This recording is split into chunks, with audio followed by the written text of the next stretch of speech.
Porque a gente, ao longo do caminho, a gente vai se perdendo. Você encontra várias portas, mas não sabe qual que é mais viável, qual você aproveitar naquele momento, qual produto você investir, qual cliente você investir. Clareou, mas o caminho, qual seguir? Se é o caminho de pedido, se é o caminho de varejo, se você consegue unir os dois, procurar ter conhecimento do cliente que você tem, qual produto de melhor vender, de melhor produção, de melhor mercado.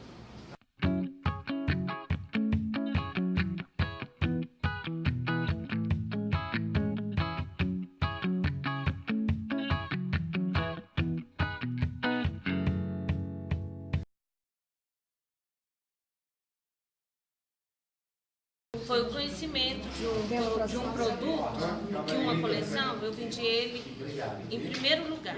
O pessoal procurava e eu não tinha conhecimento que eu poderia repetir, sendo que ele foi um ótimo produto, ele era um produto de boa produção, boas vendas e um lucro bom, e eu não repeti ele mais na coleção. Eu perdi uma oportunidade de negócio. E sobre o conhecimento de uma outra peça que eu tinha feito na outra coleção, que eu poderia ter colocado ela no meu primeiro preço, e ela ficou no meu terceiro preço. Mas várias coisas. O projeto é um projeto muito bom.